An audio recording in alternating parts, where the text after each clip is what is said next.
बच्चों यहाँ तक क्लियर है क्या? सर निर्भाग का कार्य है।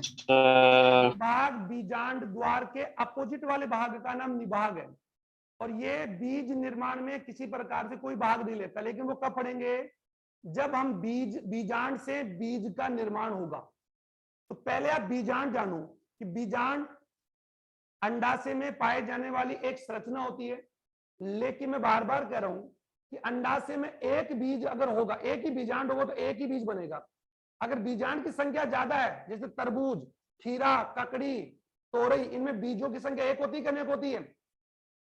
अनेक होती है। अनेक तो एक ही होती फल है। में बहुत सारे अगर बीज हैं तो इसका अर्थ है कि वो जो फल जिसकी बात आप कर रहे हैं उसका पुष्प क्या था? बहुअंडपी था।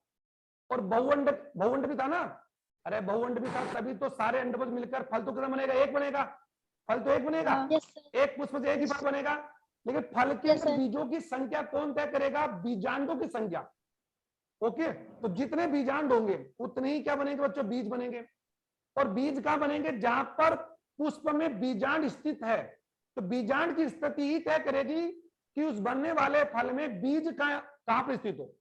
तो एक बात ध्यान दो, जो अगर आप लोग ढंग से देख पा रहे हैं, जो अगर आप ना चाहते हो भी हमने बीजांड को करीब पूरा पढ़ लिया, अगर आप देख पा रहे हैं तो जो बीजांड के भाग आप देखें, बीजांड के भाग में सबसे पहला भाग है बीजांड द्वार, निभाग, बीजांड आवरण, बीजांड काय, बीजांड वृंत और बुरण कोष।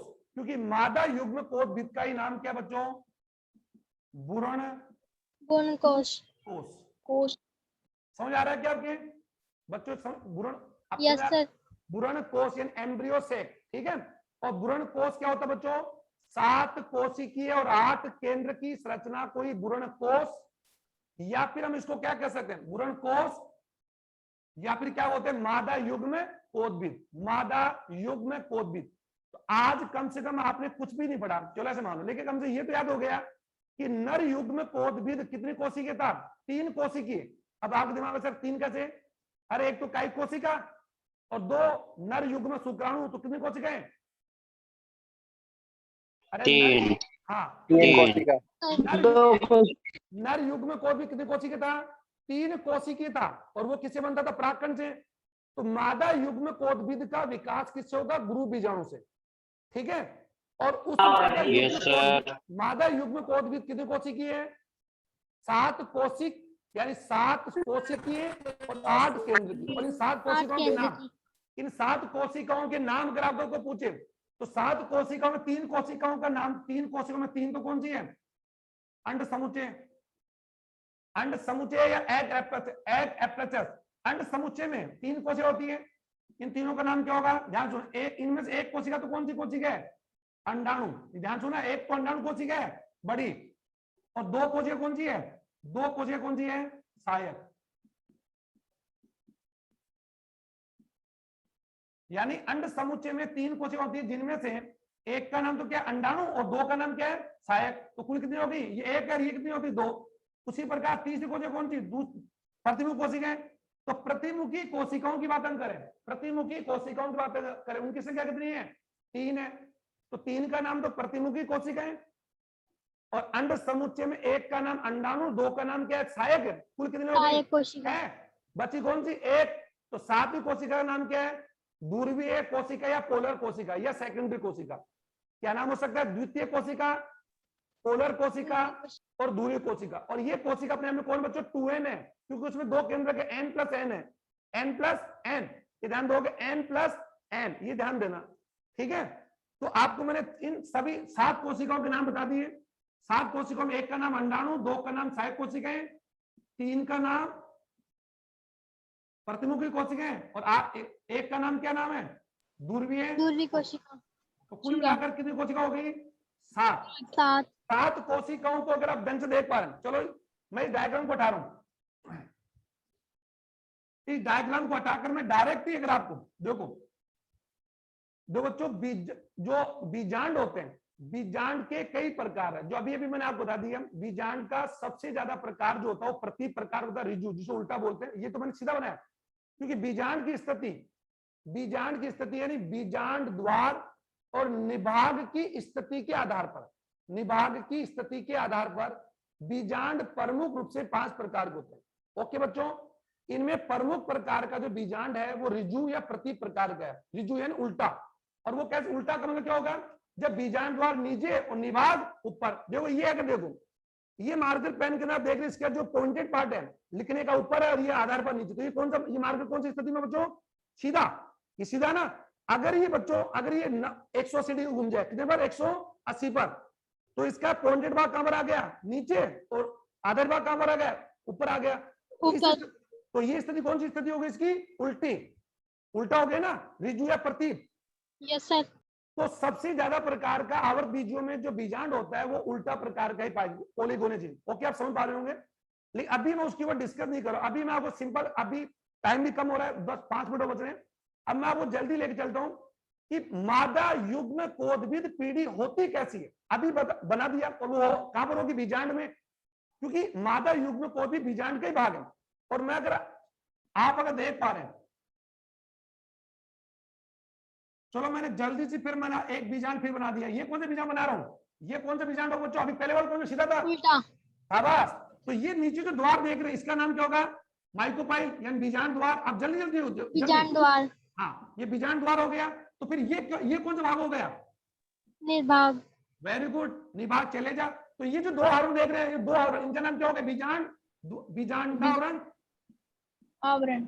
ओके बच्चों, ये कितने आवरण होंगे, 2 होंगे, फर्स्ट और इतना लिख लो, यानी बाह्य बीजांड आवरण और आंतरिक। और बीजांड आवरण आगे जाके क्या बनाएंगे, बीज आवरण, टैगमन और टेस्टा, लेकिन आगे पढ़ेंगे, अभी चिंता मत करो। ये तो कंप्लीट हो गया कि पूरा बीजांड, यानी पूरा कंप्लीट बीजांड कन्वर्ट इनटू सीड। ओके, लेकिन बीजांड का कौन सा भाग बीज का क्या बनाएगा, वी विल डिस्कस। ओके बच्चों, नेक्स्ट क्लास अभी बात हम करेंगे। तो अब आप देख लीजिए, अभी थोड़ी देर पहले का जो बीजांड मैंने बनाया था वो कैसे था, वो कैसे देखा था आप लोगों ने ऐसे?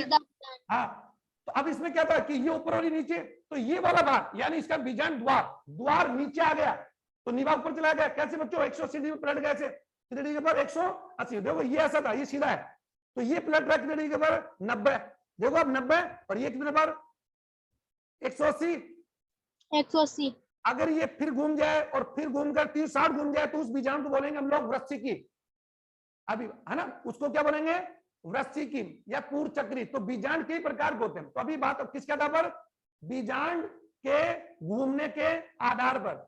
तो बीजांड अगर सीधा है तो सीधा, अगर 90 पर घूमेगा, समझ आ रहा है कि 90 डिग्री पर अगर घूमता है, 180 पर घूमता है, फिर 180 बाद 200, अगर बात हम 70 पर घूमता है, तो उसके घूमने के आधार पर बीजांड के प्रमुख 5 प्रकार पाए जाते हैं, जिनमें प्रमुख कौन सा होता है बच्चों, प्रति प्रकार, उल्टा, ये जो बना। अब ये बीजांड द्वार है और ये बीजांड आवरण है। इसके अलावा फिर, इसके अलावा बच्चों, इसके अलावा जो कोशिका है, इसके अलावा जो यहाँ पर जो कोशिका बताया, यहाँ जो कोशिका भर गई, ये सारी कोशिका क्या कहलाएगी, बीजांड का ही कहलाएगी। ये पूरी कोशिका क्या कहलाएगी, बीजांड का है। ओके, तो अंदर समझ आप देख रही है, अंदर ही समझ बन गई। ये कौन है, इस संरचना का नाम क्या होगा, मादा युग्म कोदविद। इसमें अगर बात हम करें, यहाँ पर 3 कोशिका होगी, जिनमें एक कोशिका बड़ी और 2 कोशिकाएं छोटी। यहां देख लीजिए, सॉरी बच्चों, ओके। अब एक बार ध्यान दें, एक बार देखा, तुम समझ रहे हो क्या, 3 कोशिका यहाँ पर, 3 केंद्रक अलग अलग, 3 कोशिका यहाँ पर, 3 केंद्रक अलग अलग, और 1 कोशिका यहाँ पर, 2 केंद्र अलग। अब कोई बता सकता है इनमें से अंड समुच्चय कौन सी कोशिका है, अंड समुच्चय इनमें से कौन सी, नीचे वाली, नीचे वाली, मतलब बीजांड द्वार की ओर। अब चाहे बीजांड द्वार ऊपर हो, दाएं हो, बाएं हो, क्या बीजांड इस प्रकार का हो सकता है, देखो क्या बच्चों, क्या ये बीजांड हो सकता है क्या, ये देखो हो सकता है, क्या ये क्या ये बीजांड हो सकता है क्या। तो बीजांड में हम क्या देगा, बीजांड द्वार की स्थिति या तो ऊपर होगी, या फिर क्या होगी, दाएं होगी, या फिर नीचे होगी, या फिर बाएं होगी। तो बीजांड द्वार की स्थिति तय करेगी कि अंड समुच्चय किस ओर होगा। तो अंड समुच्चय यानी एग एपरेचस ऑलवेज अकर, ये ऑलवेज प्रेजेंट, यू कह सकते हैं टुवार्ड, अगर बात है टुवार्ड माइक्रोपाइल, यानी बीजांड द्वार की ओर पाई जाएगी। समझ आ गया, यस सर। तो अगर ये अगर मैं, हाँ, तो इनका नाम आपने क्या रख दिया, अंड समुच्चय, अंड समुच्चय। और आप जानते हैं इस पूरी संरचना को, बच्चों देखो एक बता दो, ये अगर भ्रूण कोश है, यानी इस पूरी संरचना का नाम, अभी अभी आप थोड़े पहले आपने लिखा था भ्रूण कोश, भ्रूण कोश का नाम अभी आपने क्या नाम दिया था, मादा युग्म कोदविद। इसका निर्माण हो चुका, ओके हम लोग। अब देखो आज मैंने ना चाहते हुए, चलो ठीक है, बीजांड ना चाहिए, मैंने बीजांड पढ़ाई दी आपको।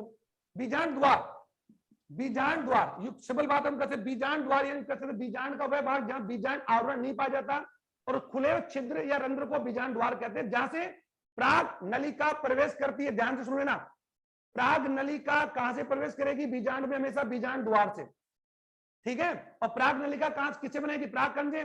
तो प्राग कण से बनने वाली प्राग नलिका वर्तिकाग्र से वृद्धि करते हुए, वर्तिका वर्ती करते हुए अंडाशय से बीजांड, तो बीजांड में प्राग नलिका कहां से प्रवेश करेगी?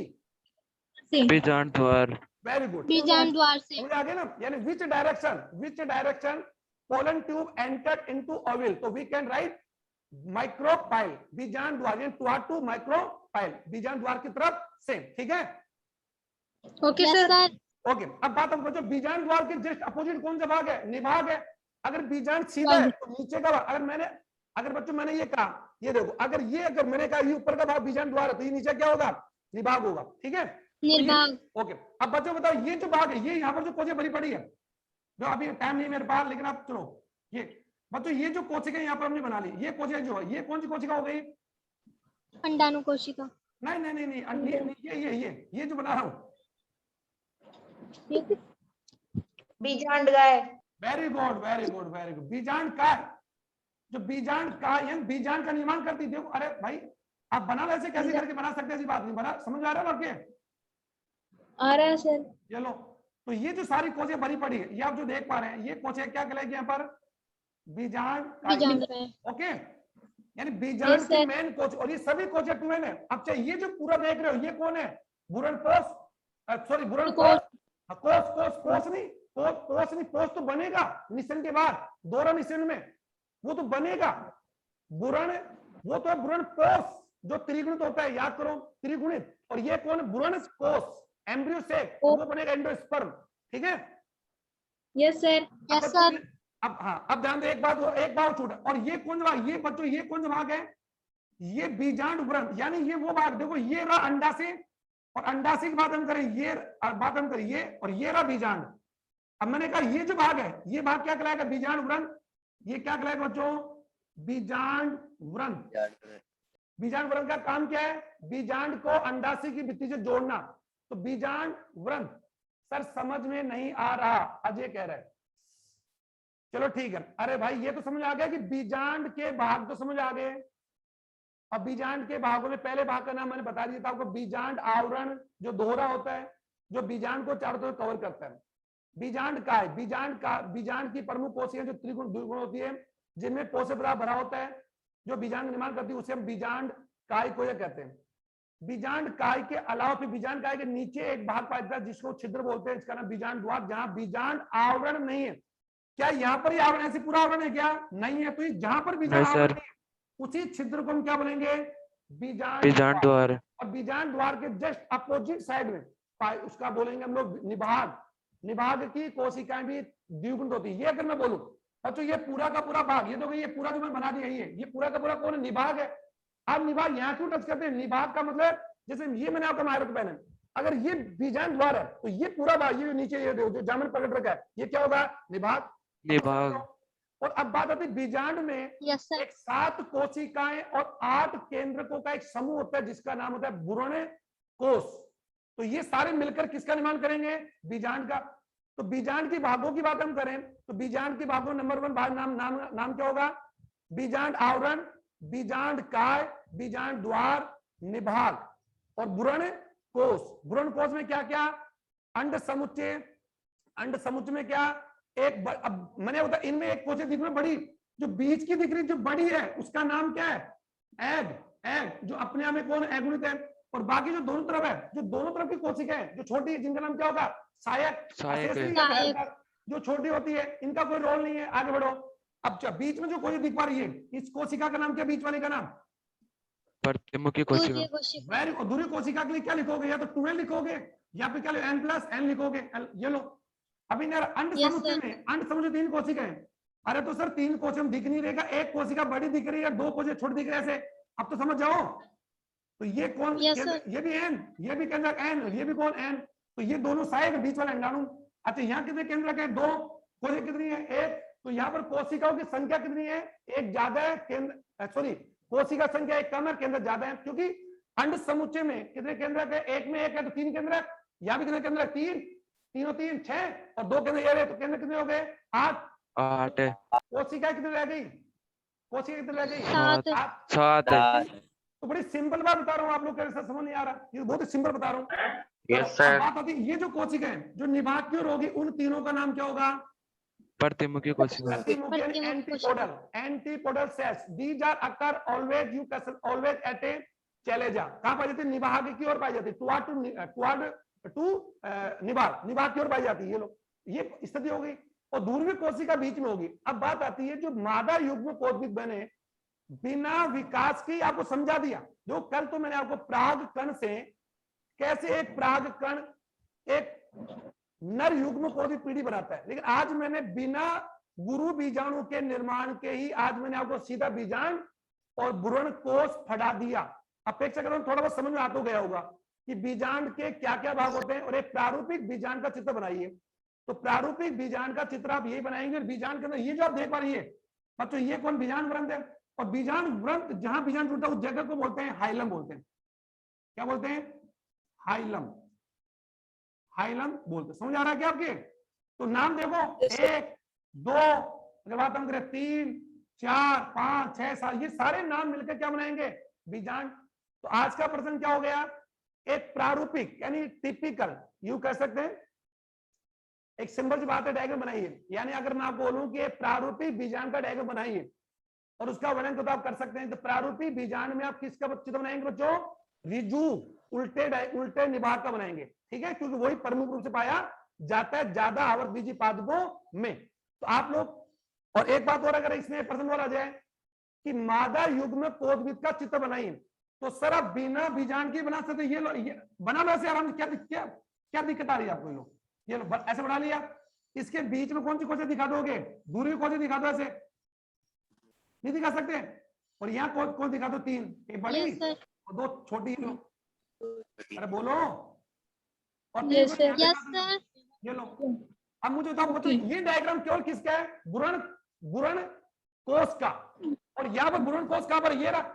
तो अलग ले लो या अंदर, एक ही बात है। तो ये तो समझ आ गया कि भ्रूण कोश का निर्माण बीजांड में ही होगा, और भ्रूण कोश बीजांड का ही भाग है। इसमें क्या क्या, अब आपके दिमाग को आ रहा है सर इनका क्या होगा आगे जाकर, निश्चय के बाद इनका क्या होगा? तो अभी मत पूछिए, चलो फिर भी आप नहीं पूछते मैं बता दूं। बीजांड व्रंत बना लेगा, बीज व्रंत। बीजांड द्वार कोई भाग नहीं बनाएगा, निभाग कोई भाग नहीं बनाएगा। जनरली बीजांड आवरण से बन जाएगा, बीज आवरण। प्रतिमुखी कोशिका नष्ट हो जाएगी, ध्रुवीय कोशिकाएं बना देगी भ्रूण कोश, त्रिगुणित भ्रूण कोश। अब आप बोल सकते कैसे? क्योंकि ध्रुवीय कोशिका खुद कौन है? 2n है, n+n, और एक शुक्राणु से इसका फ्यूज होगा। क्यों? मैंने बताया था प्राग नलिका में 2 शुक्राणु आएंगे, तो 2 शुक्राणु में से एक शुक्राणु फ्यूज करेगा अंडाणु के साथ, तो वो तो बना लेगा 2n। अरे सर वो तो क्या बनाएगा? n से फ्यूज करके वो तो क्या बनाएगा? अरे 2n बनाएगा ना। बचा हुआ दूसरा शुक्राणु किसके साथ फ्यूज करेगा? ध्रुवीय कोशिका। अब तो n शुक्राणु और ध्रुवीय कोशिका कौन है? 2n। तो क्या बनेगा बताओ? देखें, त्रिगुणित। अब तो ध्रुवीय कोशिका क्या बनाएगी? भ्रूण कोश।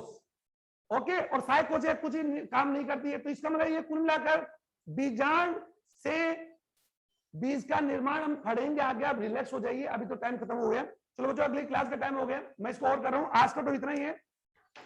Okay sir, bye sir, good afternoon. Good afternoon. पहले बस सुन लो जाते हैं आज का काम क्या होता है। पहले आज का काम देख जा रहा हूँ। बीजांड का नामांकित चित्र बनाकर उसके भागों का वर्णन करो। नंबर 1, ठीक है। एक बार वापस, sir I am repeating again this points. Number 1, बीजांड द्वार, बीजांड काय, बीजांड आवरण, निभाग, बीजांड व्रंत, हाइलम, ध्रुवीय कोशिका, प्रतिमुखी कोशिका, अंड समुच्चय में अंडाणु और सहायक कोशिका। अब बताओ आप इन सबका वर्णन कर सकते हो नहीं कर सकते हो? सर कर सकते हैं सर। अच्छा, एक चीज अब इसमें से एक चीज निकाल लो।